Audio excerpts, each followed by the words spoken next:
यानंतर सांगली लोकसभा मतदारसंघाचे खासदार माननीय विशाल दादा पाटील।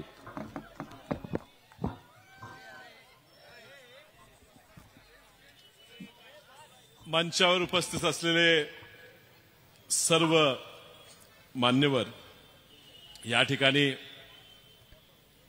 आपल्या जिल्ह्यात घडलेल्या एका घटनेच्या निषेधार्थ उत्स्फूर्तपणे या ठिकाणी उपस्थित असलेले सर्व बंधू भगिनी मित्र, जवळजवळ 12च्या आसपास लोकशाही अण्णाभाऊ साठेंच्या पुतळ्याजवळ आपण जमलो। तिथून सुरुवात केली। जवळजवळ 1.5-2 तासाची पदयात्रा करून ह्या ठिकाणी सभेला सुरुवात केली। आताच आव्हाड साहेबांनी सांगितलं, जवळजवळ 3-4 तास सभा चालली आहे तरी लोक अजून आले नाहीत। मला मधल्या थोड्या वेळेत आमच्या कारखान्याची जनरल बॉडीची सभा होती, त्या ठिकाणी जावं लागलं आणि त्यामुळे कुणाच्या मनात असा विचार असेल की विशाल पाटील कुठे गेले तर ती शंका नसेल। मी या ठिकाणी आलेलो आहे त्याचं कारण मी कुणासाठी आलो, मी राजराम बापूंकडे बघून आलो, मी कुसुमताईंकडे बघून आलो। पण तुम्हाला इतिहास माहिती आहे, तुम्हाला संघर्ष माहिती आहे। ह्या जिल्ह्याने राजकीय संघर्ष खूप बघितलेले आहे। वसंतदादांचा आणि राजाराम बापूचा कदाचित नवीन पिढीला जुना इतिहास माहित नसेल, पण कधीतरी त्या विधानसभेच्या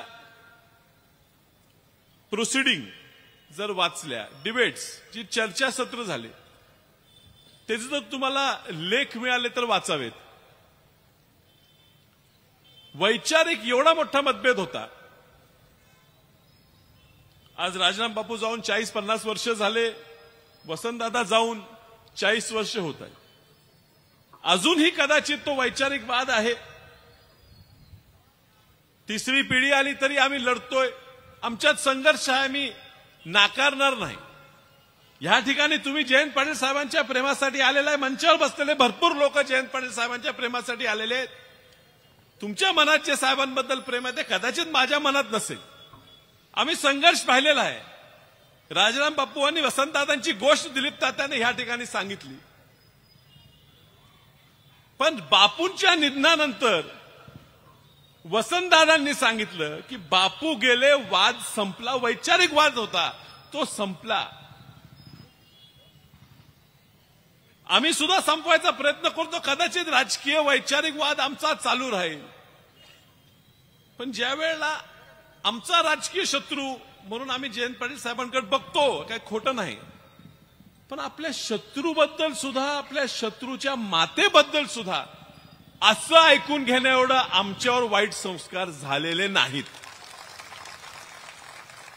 म्हणून पहिला निषेध मी केला आणि मी सांगितलं हा कोण व्यक्ती आहे, हे जी नेमकी वैचारिक मूळ काय आहे। 19ची लोकसभा माझ्या विरोधात लढली, कुणीतरी म्हणते, चर्चा करते माझ्याहून कमीच मतं पडली।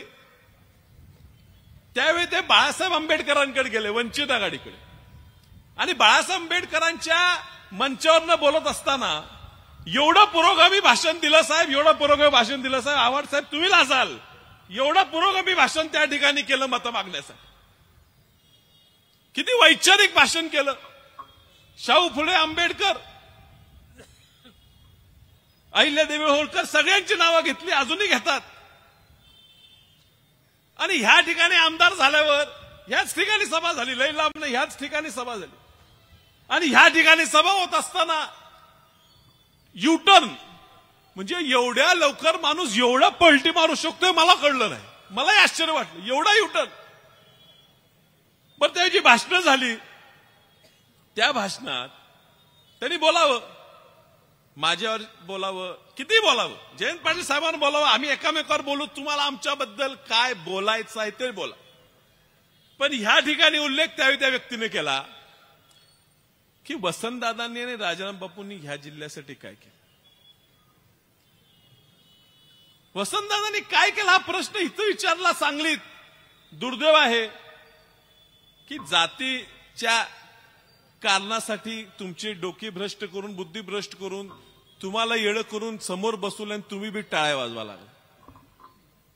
अहो, ज्या व्यक्तीने स्वातंत्र्य देशाला मिळवून दिलं, छातीवर जो गोळी खाल्ली, पुरोगामी महाराष्ट्र निर्माण केला, त्या व्यक्तीबद्दल तुम्ही बोलता.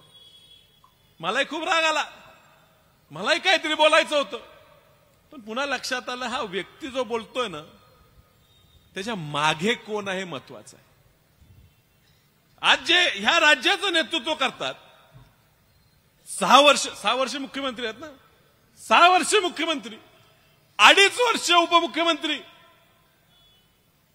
आणि वसंतदादांनी जे केलं, राजाराम बापूंनी जे केलं, यशवंतराव चव्हाण साहेबांनी जे केलं, जे दूरगामी निर्णय घेतले, मी तो उल्लेख केला. शिक्षणासाठी वसंतदादांनी त्यावेळेला इंजिनियर पोरं आपल्या गरिबाची झाली पाहिजे म्हणून धोरण केलं. आजही परदेशात सुद्धा त्या मायक्रोसॉफ्ट, इंटेल, AI आज नवीन नवीन याला त्या ठिकाणी काम करणारी पोरं आज महाराष्ट्रातल्या गरिबाची पोरं त्या ठिकाणी, ती जात बघून नाही, प्रत्येक जातीची पोरं त्या ठिकाणी शिकतात. ही धोरण आणलं म्हणून, पाणी अडवा पाणी जिरवा धोरण आणलं.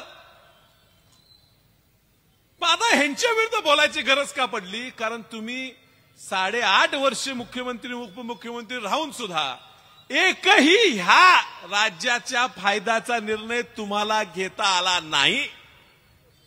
म्हणून जे मोठी लोक आहेत त्यांच्यावर बोलायचं, मात्र बोलताना संस्कृती जपायची, सुसंस्कृत स्वतःला म्हणवून घ्यायचा आहे, म्हणून अशी पाळलेले प्राण्यांकडनं बोलवून घ्यायचा हा प्रकार चाललेला.